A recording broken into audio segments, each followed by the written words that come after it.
pasti senang. Terus kan di sini kan banyak banget nih pengalamannya dari Kak Taufan sendiri. Kalau seumpamanya ini apa pengalamannya pas waktu jadi delegasi NDDC Fakultas Teknik itu gimana rasanya waktu itu?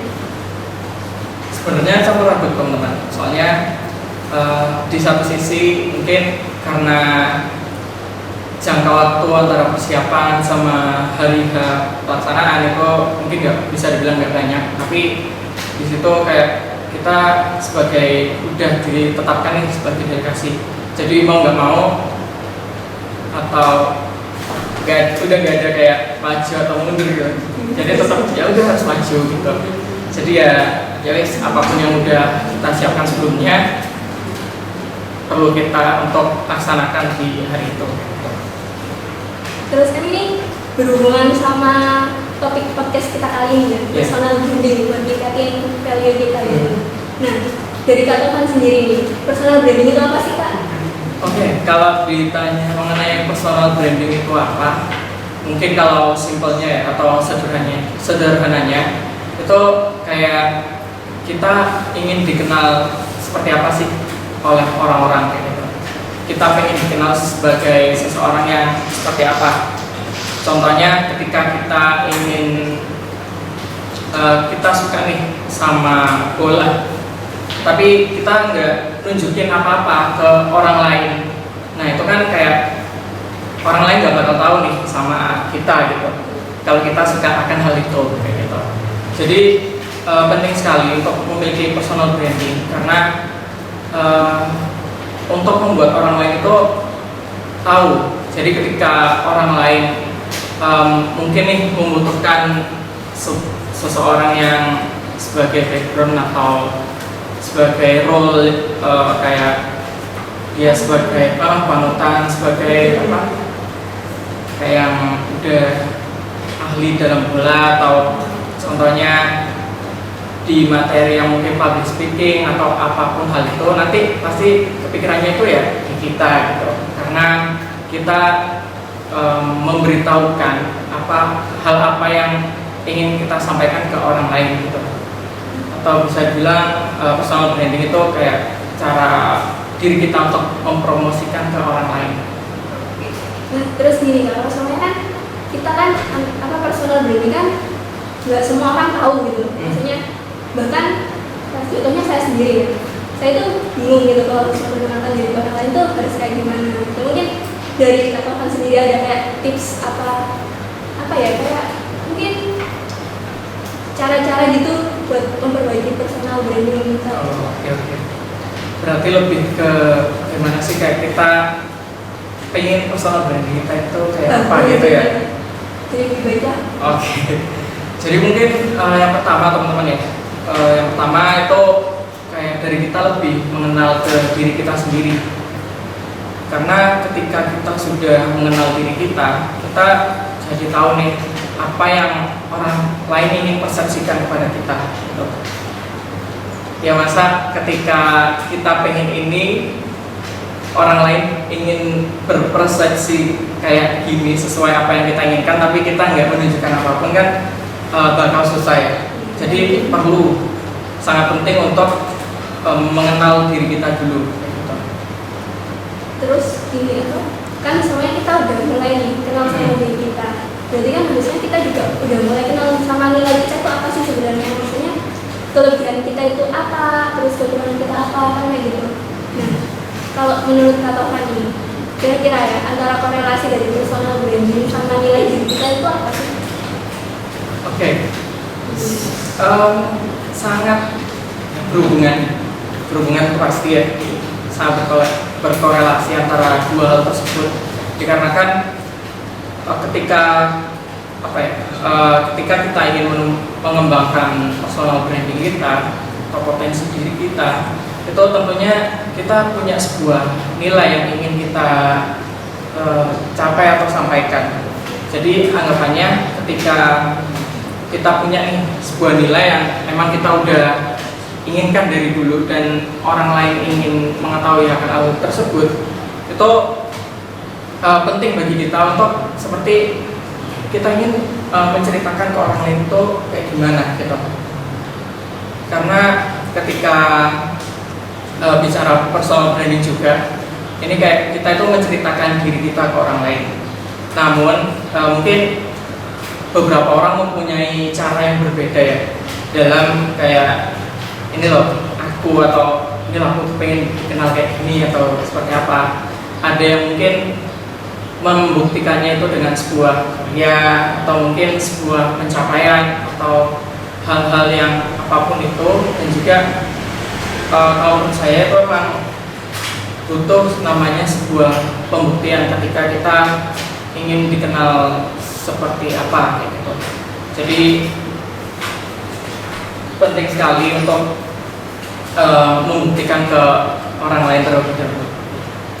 Kalau Kak Taufan sendiri ini sebenarnya pengen dikenal orang lain sebagai apa? Pada awalnya dulu. Oh, oke. Kalau pengen dikenal sebagai orang yang seperti apa?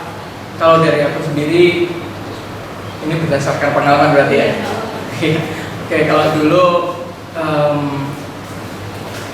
kayak punya sebuah visi, dimana ketika ingin menjadi seorang ketua itu memang kan kita harus punya sebuah visi ya.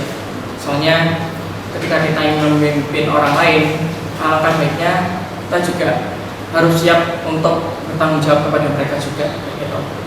Jadi kita sebagai ujung tombak itu sangat harus memiliki sebuah visi atau komitmen tersebut. Berarti dulu sebenarnya Kak Taufan gara-gara pengen punya visi itu akhirnya jadilah Kak Taufan yang sekarang gitu. Iya. Atau banyak perubahannya dalam prosesnya?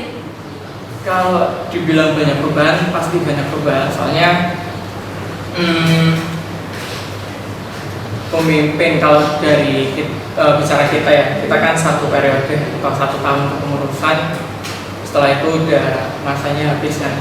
Jadi kalau dari saya sendiri kayak yang terpenting itu melakukan yang terbaik ketika diberi tanggung jawab itu.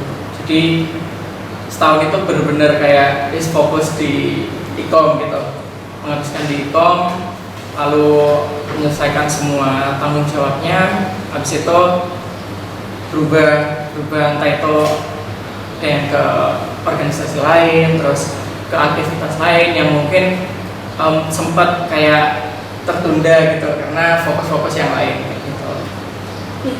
Dikutip dari yang pernyataan kakak ini tadi, yang sebelumnya bahas tentang mau ditunjukin yang mananya tadi kan ya.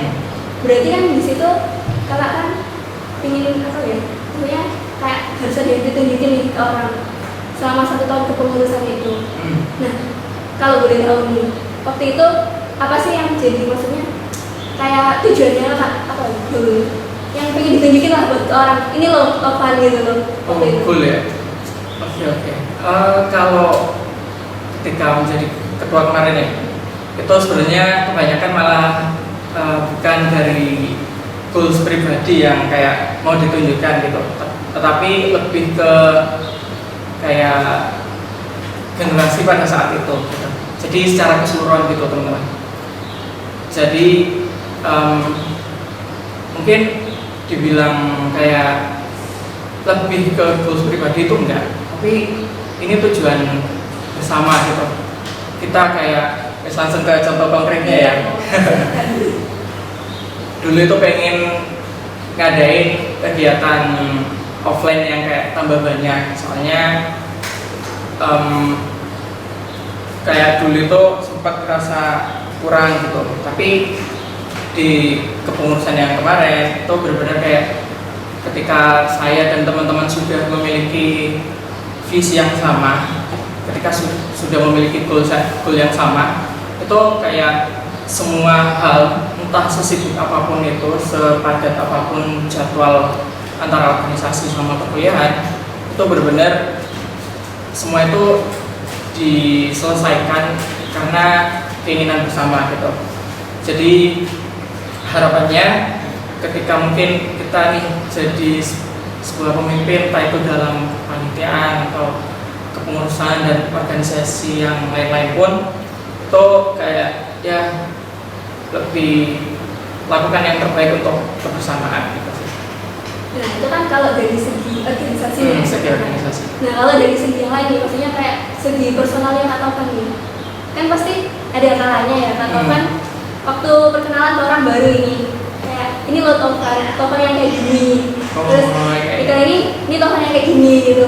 Nah waktu itu kira-kira ya Kak Tovan tuh pengen dapat validasi dari orang lain tuh kayak apa sih? Oke, berarti validasi dari orang lain gitu ya. Gini sih kalau dari aku ya, itu kayak mungkin masuk ke pembuktian yang melalui sebuah langsung action atau pencapaian gitu. Jadi memang ada beberapa cara yang kita ingin tunjukkan ketika kita ingin dikenal orang lain. Seperti kita yang mungkin ingin bercerita atau menyampaikan kalau kita itu gini atau gimana. Tapi ada lagi juga yang mungkin lebih ke sebuah pembuktian, entah itu dalam sebuah karya ataupun sebuah pencapaian. Nah, kalau dari aku sendiri itu lebih ke condongnya itu lebih ke aku ingin dikenal itu karena pembuktian yang seperti ini gitu. Berarti dari karyanya Kak Tovan ya? Lebih ke actionnya langsung gitu. Ibadah kayak Kak Tovan nyeritain gitu siapa Kak Tovan.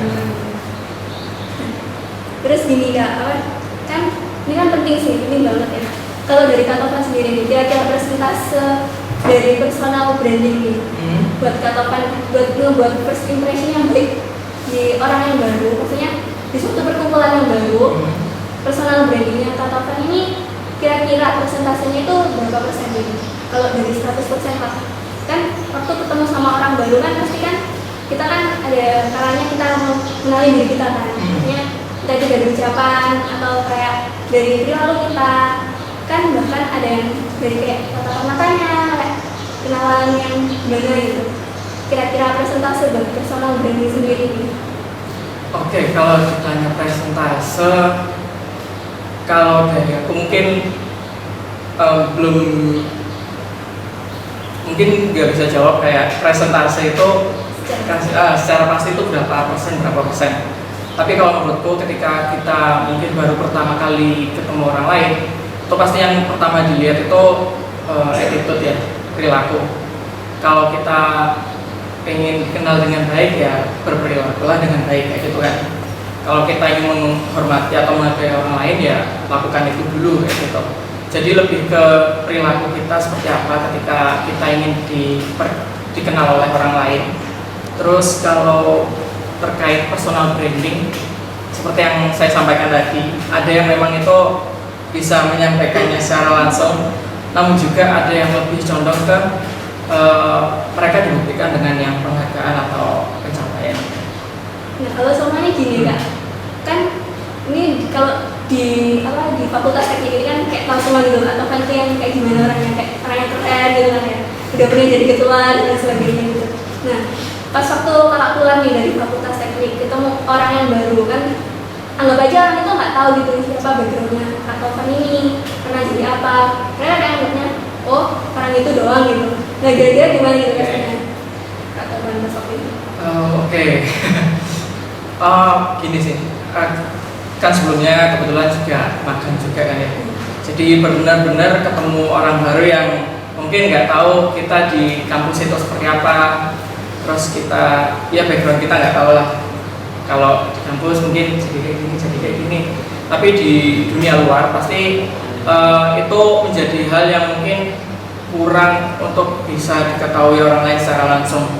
Dan juga ketika seperti yang Putri sampaikan tadi, ketika ada orang yang mungkin nggak tahu lah kita kamu siapa gitu ya. Kalau menurutku sih itu hal yang wajar teman-teman, karena apalagi mungkin di lingkungan pekerjaan ya.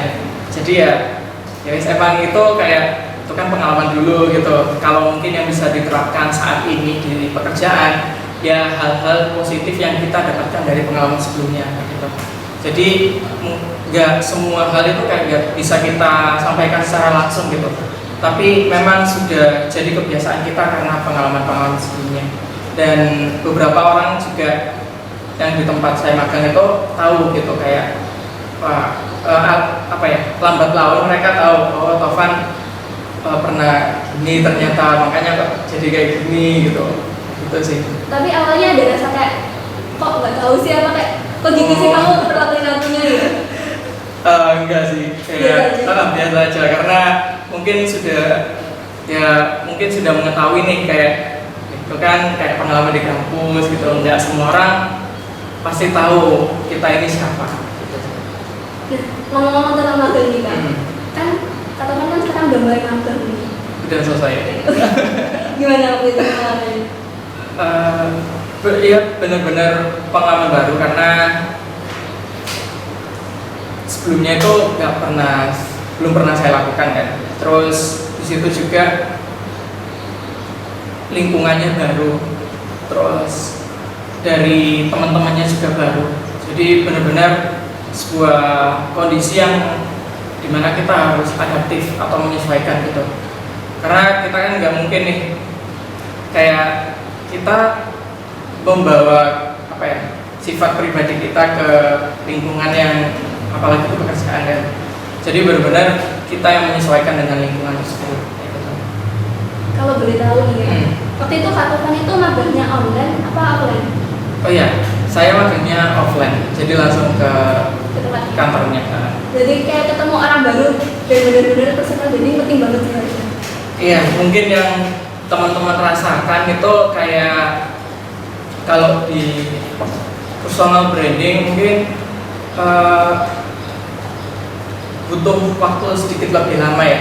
Tapi kalau ketika kita pertama kali dan langsung terasa sama perbedaan itu, mungkin ya kayak perilaku sih gitu. Jadi benar-benar apa yang ingin kita lihatkan kepada orang lain di pertemuan pertama atau first impression itu ya perilaku kita. Nah waktu itu pas pertemuan pertama nih Kak Tovan kan ketemu orang baru ya, pastinya ada sesi kenalannya kan? Iya, sesi kenalan, terus sesi di kayak semacam ya ditanya-tanyain lah gitu. Senior gitu ya. Bener. Gimana itu rasanya? Di mana-mana kalau itu pengalaman pertama ya pasti nervous sih. Apalagi siapa ya, kita kayak belum kenal orang itu sebelumnya, terus tiba-tiba kayak tanya-tanya gitu kan. Kayak kita ya kayak di ospek lah kayak gitu. Terus kayak apa, waktu Kak Tovan kan udah pernah nih jadi kayak panitia ospek kan, maksudnya dalam artian BE lah. Iya. Nah berarti kan waktu itu kan udah tahu nih, maksudnya ada-adanya itu gimana waktu ketemu orang baru. Apakah pas waktu Kak Tovan ketemu orang baru itu diterapin nggak, maksudnya apa kayak sisi positifnya lah waktu ospek itu? Berat. Oh, jadi kita sebagai yang kan ospek gitu awalnya ya? kan ospek nih, terus habis itu pas waktu magang awalnya kan jadi Kak Tovan yang di ospek gitu. Oh. Oke. Kalau mungkin sisi positif ya. Kalau ditanya sisi positif, mungkin lebih kayak kita jadi lebih memahami atau mendengarkan orang lain terlebih dahulu, gitu sih.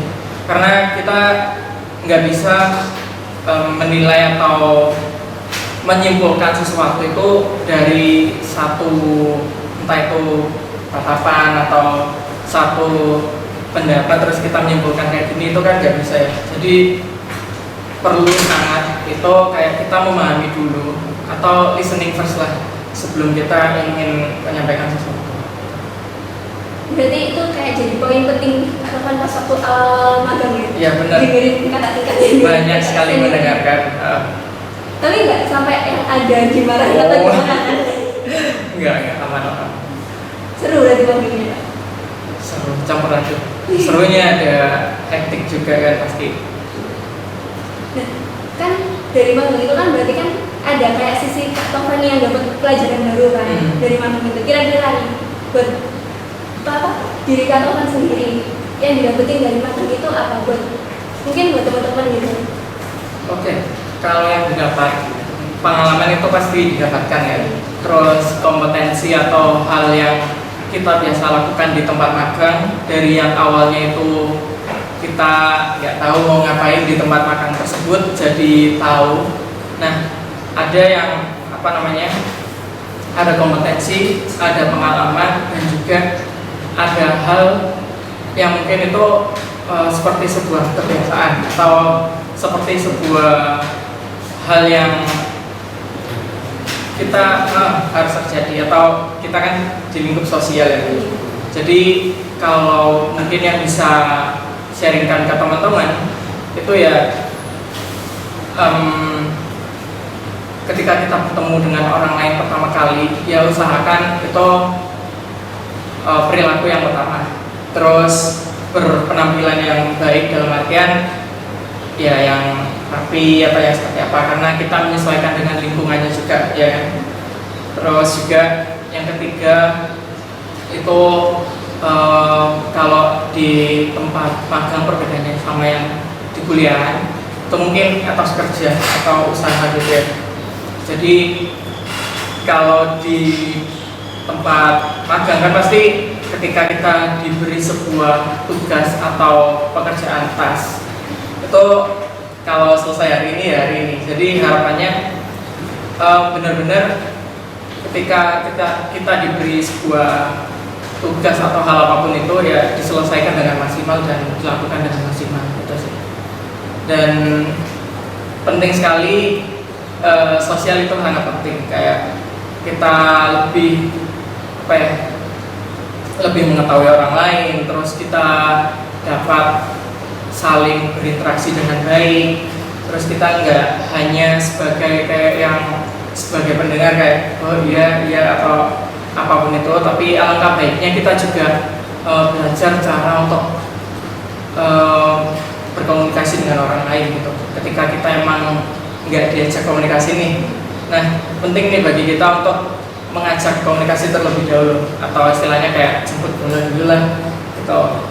Tapi kan banyak nih Kak, maksudnya kayak teman-teman yang kadang itu bahkan berlindung di balik kata introvert gitu ya, nggak mau kenalan sama orang dulu. Atau ada juga nih yang sebenarnya ada orang baru mau kenalan tapi dia tuh malu, akhirnya kan dia nggak berani ngomong. Nah kalau dari Kak Tova nih, ada nggak maksudnya kayak caranya biar orang yang kayak gitu tuh berani gitu loh jemput bola duluan? Oke. Mungkin ada dua kondisi sih. Yang pertama berani karena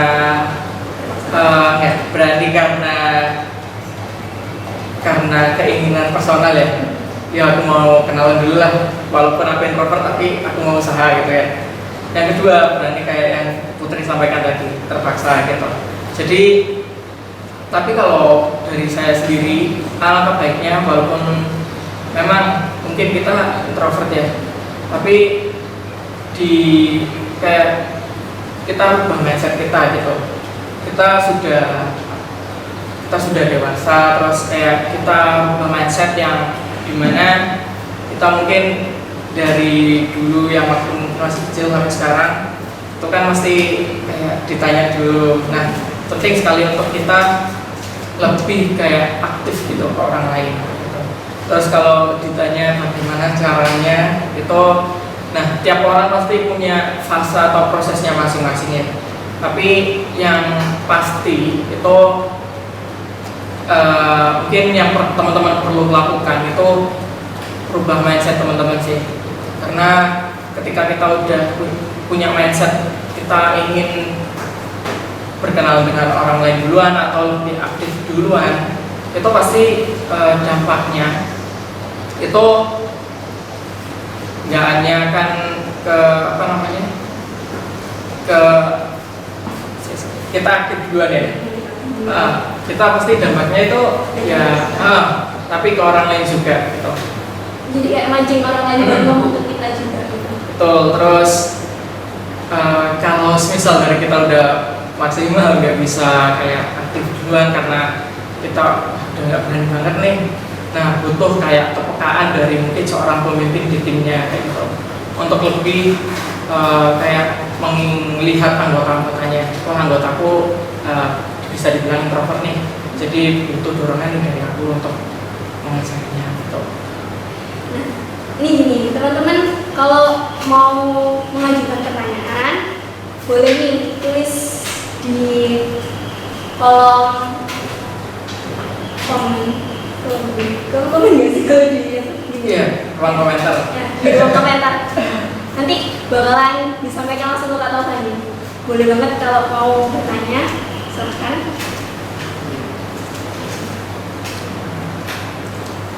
Nah, lanjut dulu ya. Iya. Karena masih nggak ada ini. Iya. Daripada diem-dieman kan nggak enak. Terus gini, kalau seumpamanya apa kata tadi kan bilang sih, kita kan sekaligus membuka peluang orang lain buat mulai ngomong ke kita. Nah, kadang kan kita udah mancing nih orang lain, maksudnya kayak udah mulai nyoba gitu buat bicara ke orang lain. Tapi orang lain tuh nggak respon kita gitu loh. Akhirnya kan kita bakal kayak, oh ya udah kalau gitu nggak mau nyoba lagi gitu. Karena ada sih yang kayak gampang kapok gitu. Iya, paham banget. Nah, kayak gitu tuh gimana cara ngatasinnya? Oke, berarti cara ngatasin dari diri kita yang sebagai pengajak ya istilahnya. Ini sih mungkin bisa diterapkan ada dua cara. Yang pertama seperti yang Bu Moderator sampaikan tadi, kita bisa langsung coba sampaikan gitu ya. Yang kedua mungkin bisa diajak ngobrol secara berdua gitu, secara personal. Apalagi kita sebagai pemimpin ya, butuh sekali yang namanya ketika memang dari pribadi tersebut tidak bisa belum bisa aktif karena diingatkan secara langsung, alangkah baiknya tetap diingatkan namun dengan cara yang lebih ke personal gitu. Kenapa sih kok kamu kurang aktif atau mungkin kurang pede dalam menyampaikan pendapat gitu. Nah, dari kita bisa kasih menyampaikan tuh ini loh saran gitu. Saya ada saran kayak gini, coba kamu terapkan gitu. Terus kasih juga kayak dampaknya ketika kita aktif, dampaknya itu kayak seperti apa sih gitu. Nah, tapi gini Kak, ada itu kan biasanya ya yang dituntut lebih aktif itu kan waktu rapat-rapat atau gimana gitu kan, menyampaikan pendapat mereka. Nah, beberapa orang itu pastinya itu mereka tuh punya idenya, tapi mereka tuh aku mau ngomong tapi aku takut gitu loh, takutnya nggak diterima atau kayak oh jangan pakai itu gitu, takutnya ditolak lah. Akhirnya kayak mereka yaudahlah aku diam aja gitu daripada aku ngomong gitu. Oke. Nah ini nih penting banget yang namanya coba aja dulu. Dalam artian mumpung nih kita masih kuliah terus kita ikut organisasi itu punya fasilitas lah. Kita punya sebuah fasilitas yang mewadai kita untuk bisa latihan di sini. Karena kita ikut organisasi kan untuk meningkatkan soft skill ya. Jadi nggak apa-apa, salah itu nggak apa-apa. Karena wajar lah. Karena kita ketika kita ingin menjadi lebih baik butuh yang namanya sebuah kegagalan lah istilahnya gitu. Jadi nggak perlu kayak merasa nervous pasti sih, nggak perlu ngerasa kayak malu atau kurang pede, takut salah atau gimana. Yang penting coba aja sampaikan dulu kayak gitu. Karena kita sebuah pendapat itu nggak ada yang benar, nggak ada yang salah juga. Nah, ini ada satu pertanyaan nih Kak yang masuk. Gimana sih Kak caranya memperbaiki personal branding yang buruk? Udah terlanjur buruk nih Kak maksudnya. Oke, udah terlanjur buruk ya. Mungkin lebih ke kalau semisal itu sudah terlanjur buruk, Udah bisa diatasin di awal gitu maksudnya. kayak orang lain mungkin kenalnya kita udah bisa bilang buruk gitu ya. Iya. Gini sih kalau pendapat saya pribadi kayak lebih ke kalau teman-teman ingin memperbaiki personal branding teman-teman itu benar-benar perbaikin dalam artian ya lakukan hal yang teman-teman ingin lakukan gitu. Usahakan apa yang teman-teman ingin usahakan dalam memperbaiki personal branding teman-teman. Jadi ketika teman-teman mungkin merasa personal branding teman-teman itu buruk, nah bisa dibilang personal branding ini kan secara simpel itu hal yang ingin orang lain ketahui kita itu ingin dikenal seperti apa kan.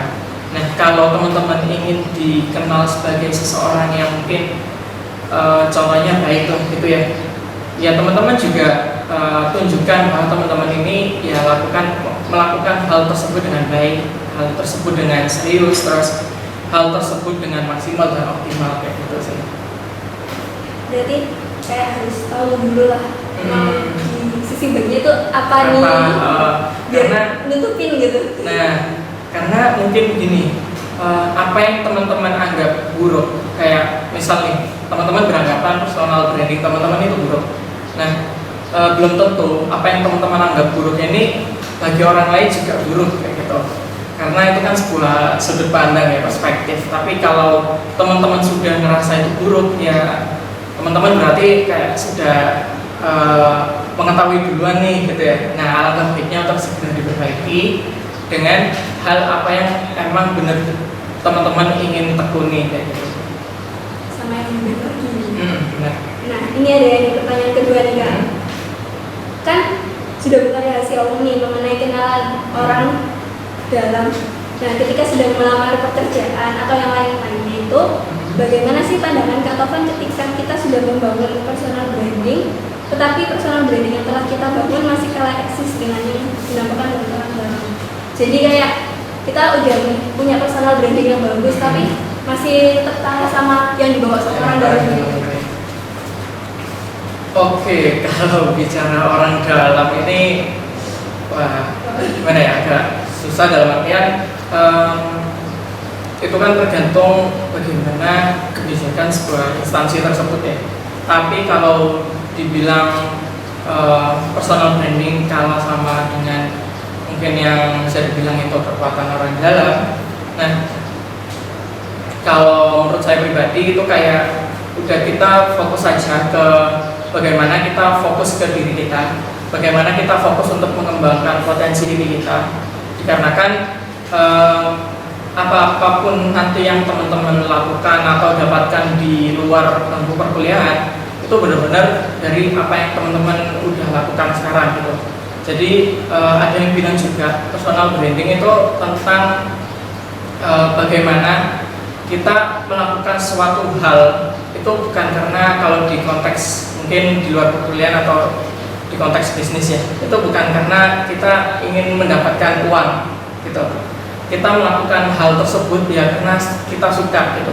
Dan juga ketika kita suka itu kita nggak fokus untuk mendapatkan uang tersebut, tapi kita fokus untuk agar uang tersebut itu tertarik sama personal branding kita gitu. Berarti bukan kita yang nyari ngejar uang, tapi uang yang ngejar kita gitu. Benar. Dari personal branding itu.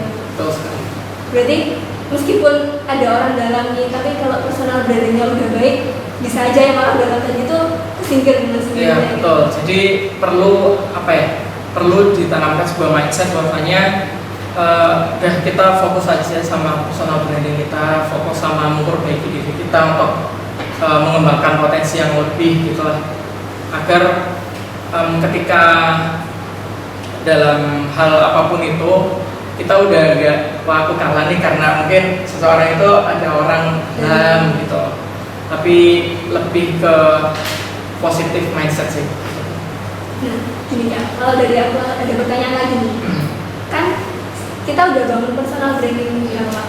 Ada mungkin nggak kalau seumpamanya di tengah jalan di personal branding kita itu tiba-tiba ngedown atau kayak tiba-tiba jadi jelek gitu. Tapi kita kayak nggak tahu penyebabnya apa, tiba-tiba berubah dengan sendirinya gitu. Oke. Berarti ini sih lebih ke redup ya, sempat vakum atau bahkan sampai down gitu ya.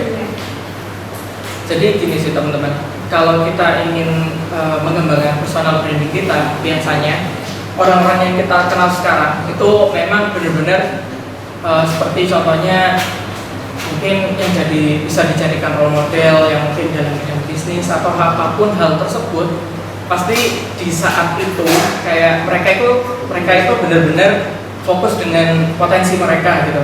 Mereka fokus dengan diri mereka yang ingin dikenal sebagai apa gitu. Ketika mereka ingin jadi seorang yang motivator, maka mereka akan melakukan hal motivator tersebut secara terus-menerus kayak gitu. Ketika kita misal nih kita ingin jadi sebuah travel vlogger, nah kita pasti juga sering atau melakukan hal yang secara berulang-ulang yaitu untuk melakukan travel vlogger kayak gitu. Jadi ketika personal branding teman-teman itu redup atau seperti apa, itu ya teman-teman perlu untuk kayak mengevaluasi diri teman-teman gitu. Ini saya redup kenapa ya? Kok akhir-akhir ini tawaran menjadi dapat pekerjaan misi acara ini atau ini apapun itu kayak berkurang gitu. Nah, perlu dari kita kayak mengembangkan hal tersebut kembali. Nah, ini ada pertanyaan nih Kak. Kak, aspek apa aja sih yang menurut Kakak itu penting dalam membangun personal branding yang benar? Personal branding yang benar. Aspek apa saja? Jadi kalau dari saya yang pertama pastikan teman-teman ini yang pertama mengenali potensi diri teman-teman. Teman-teman lebih mengenali bagaimana teman-teman ingin menjadi apa ke depannya gitu.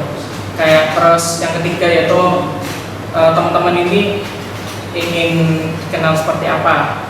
Itu yang pertama ya. Terus yang kedua itu teman-teman kayak fokuskan untuk melakukan hal tersebut secara berulang-ulang. Ketika teman-teman ingin jadi beauty vlogger, silahkan lakukan hal tersebut secara berulang-ulang. Terus ketika teman-teman ingin menjadi seorang motivator, ya teman-teman asah terus kemampuan teman-teman, potensi diri teman-teman agar semakin hari ketika teman-teman diundang dalam sebuah acara itu bertambah baik dalam segi kapasitas maupun kualitas kayak gitu.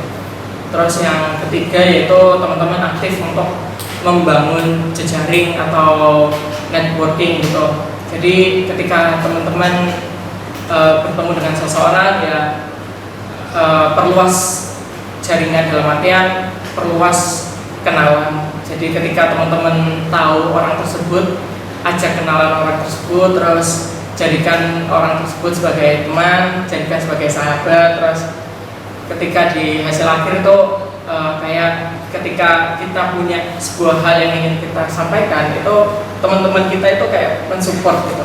Jadi suara itu semakin banyak. Nah, ini karena durasi juga nih ya Kak ya. Jadi kita mau akhirin dulu ini. Jadi, buat teman-teman yang pertanyaannya belum terjawab, mungkin bisa langsung nanti tanya ke Kak Taufan. Iya, boleh. Kak Taufan bisa berikan apa? Closing statement nggak dari personal branding? Oke, closing statement untuk personal branding.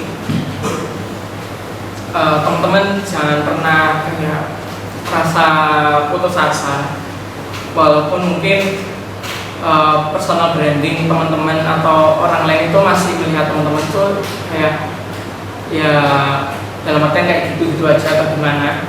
Tapi teman-teman fokus aja ke potensi teman-teman. Fokus untuk mengembangkan diri teman-teman ingin jadi seperti apa, fokus ke dalam hal tersebut sehingga nantinya ketika teman-teman sudah memiliki hal-hal tersebut, udah siap nih untuk menjadi seseorang yang teman-teman harapkan, itu orang-orang pasti bakal ngerasa kayak wah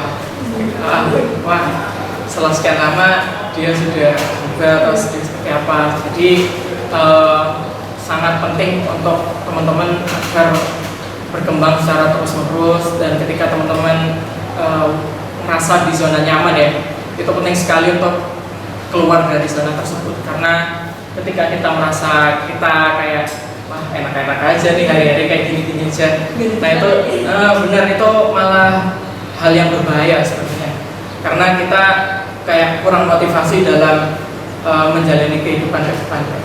Alangkah baiknya untuk keluar dari zona nyaman dan cari motivasi terbaru dan cari goals terbaru teman-teman. Jadi kalau bisa disimpulin nih ya dari yang dibahas sama Kak Taufan tadi, sekarang ini kalau personal branding itu penting banget buat teman-teman semua, karena kalian tuh punya tujuan yang harus dicapai dan itu bisa berpengaruh ke personal branding kalian yang mau dikenalin ke orang lain itu apa gitu. Dan cara buat kalian memperkenalkan diri ke orang lain itu ada dua cara. Yang pertama itu kalian bisa memperkenalkan secara langsung, jadi langsung secara verbal bercerita ke orang lain, atau melalui karya-karya kalian. Jadi kalian bisa menyalurkannya lewat karya, mungkin lewat apa ya, kerjaan, sosial media mungkin kayak gitu-gitu. Terus buat apa? Kalau personal brandingnya nanti tiba-tiba turun di tengah jalan, kalian harus tahu tujuan kalian itu apa, terus coba lakuin itu apa kegiatan yang sesuai dengan tujuan awal kalian itu biar personal branding kalian itu bisa terus naik gitu. Mungkin segitu dulu.